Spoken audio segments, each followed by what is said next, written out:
Өмнө Улдаанбаатарынхаа энэ сайхан өдөр тоглож цаг тоглож энэ Монголд болно гэж нэртэй тоглолтынхаа зарыг Төмөөлөндөө хүргэж байгаа бас баяр хүргэе гэж бодож байна.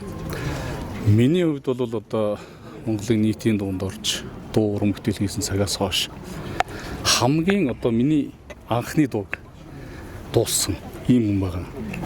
Тэгээ энэ дууг маань одоо дуулж босоо гэмэрт ирхэн гэж дуулснаас хойш одоо Монгол түмэндээ битүүрийн хувьд бол 17-8 орчим дуу хийсэн байна.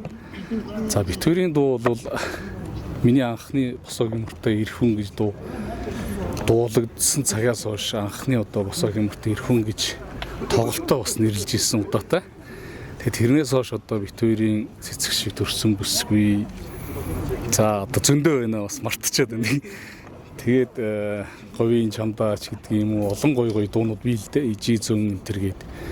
Тэгээ энэ Монголоо дуулна гэдэг дууг 2 жилийн өмнө одоо би урлагийн гавь өсөлтөлтөн гэж сайхан цол тэмдгээр бас ингрэмий дааж Төмөөлнийхаа бас ихтгэл хүндэтгэлийг хүлээгээд тэгээ цагаан сарын уртхан байсан.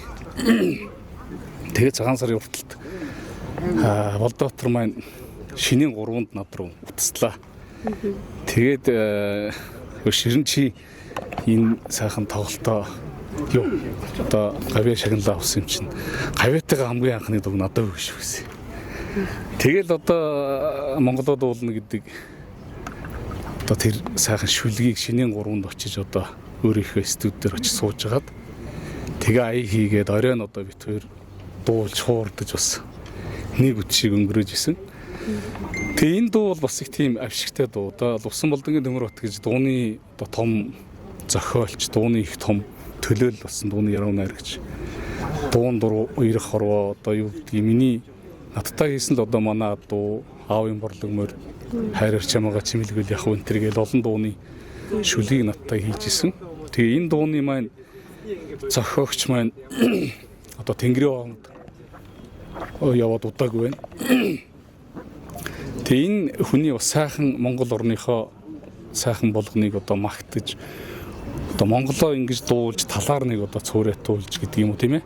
Ингэж энэ үндэс язгуур бүхнийг нь одоо гаргаж өгсөн энэ сайхан шүлгэнд 80 хийж өнөөдөр одоо миний найз одоо бас том одоо хүндэтгэлд ор энэ дуугаа бас дуугаар нэрлэж тоглолтоо хийх гэж байгаад бас баяртай байна. Тэгээд удахгүй бас Төмөөлөн бас тэр цэнгэлтгийг дүүрсэн тийм сайхан үдшээ хахаа л гэж бодчих. 10 жил дуурчагийн тоглолтоо төлөвлөж бас бодож өсөж мөрөөдөж явуулсан юм байна. Тэгээ таны Монголоо дуулна гэдэг энэ дуугаар бас нэрлэлээ.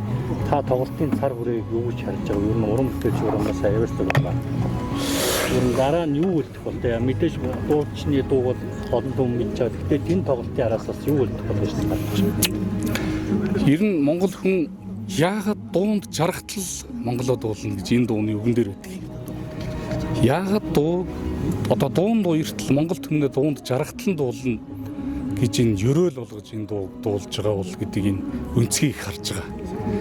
Мэдээж монголчууд одоо энэ цаг үеэс хойш гэдэг юм уу бидний одоо бас ерөөлөө бодож дууран бүтээлээ хийдэг юм улсуудын хувьд бол монголчууд юу гэж боддог вэ нөхөр энэ цагаас хойшоо дуундаа уярч дуугаараа бас өрөөгдөж ингэж цаашаа илүү л одоо олон сайхан зам мөрн одоо тэгшэрсэн сайхан он жилэд байх бол гэж одоо би дотроо л төсөөлж байна. За баярлалаа. За баярлалаа.